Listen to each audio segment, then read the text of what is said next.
Nous lisons l'évangile du jour, Marc chapitre 14, versets 1 à 11. La fête de Pâques et des pains sans levain devait avoir lieu 2 jours après.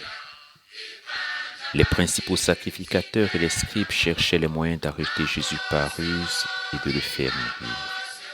Ils disaient que ce ne soit pas pendant la fête afin qu'il n'y ait pas de tumulte parmi le peuple.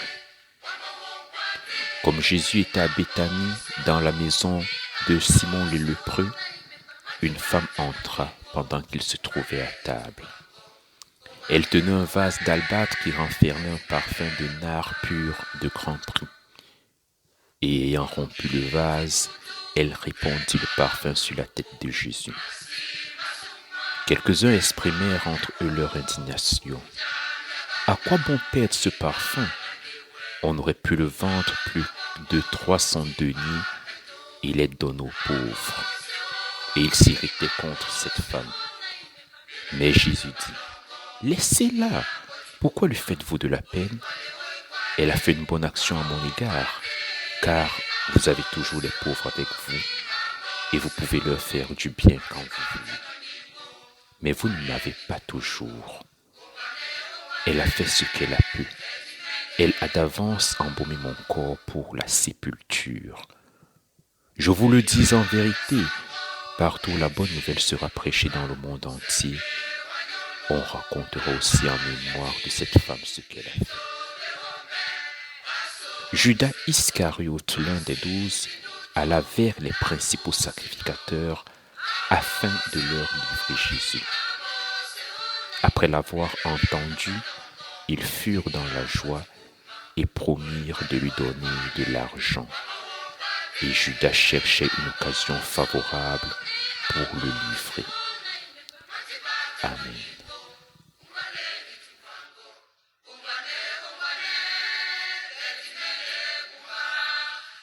De ce texte, je voudrais retenir 2 mots. Une et femme. Une. Un pronom indéfini. Une personne, une chose parmi tant d'autres. Une personne sans grand intérêt. Un élément du décor qui peut être remplacé sans que cela ne gêne personne. Voilà comment est désignée la personne dont le geste, dit Jésus, sera raconté dans le monde entier. Et cette personne anonyme, cet élément de décor, ce n'est pas un homme, ce n'est pas un membre du Sanhédrin, c'est une femme. Le 2e mot à retenir, femme, une femme anonyme. Paradoxe des paradoxes dans une culture où les femmes ne siègent pas au milieu des hommes. C'est une femme qui pose un acte aussi symbolique.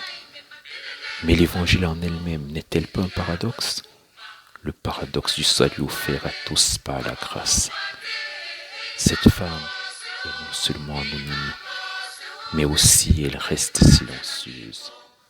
Elle ne dit mot ni pour expliquer son geste, ni pour se défendre quand elle est attaquée par ces hommes présents qui s'indignent de ce geste. Elle reste anonyme et discrète, comme doit l'être notre offrande au Seigneur. Amen.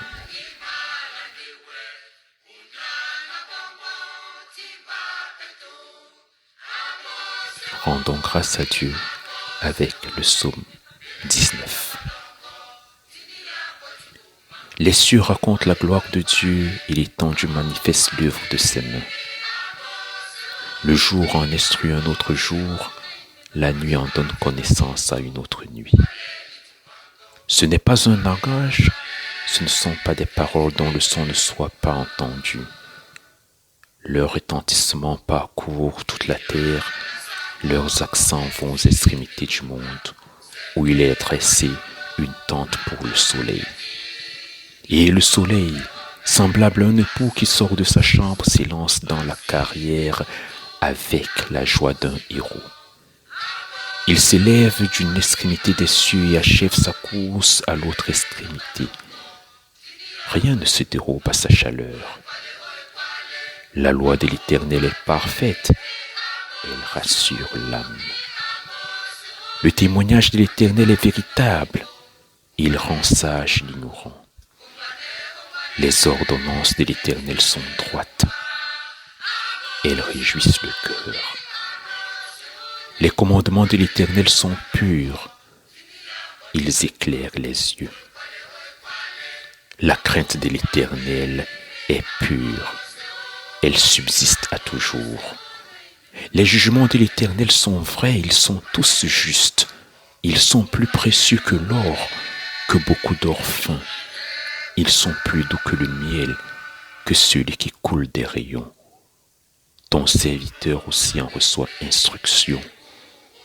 Pour qu'il les observe, la récompense est grande.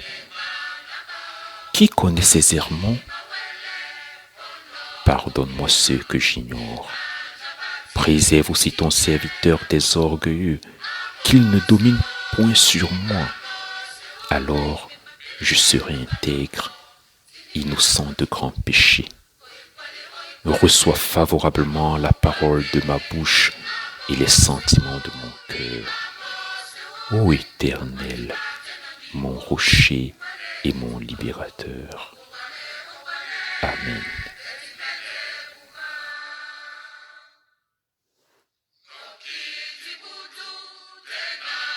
Prions le Seigneur. Merci pour cette journée que tu nous as offerte.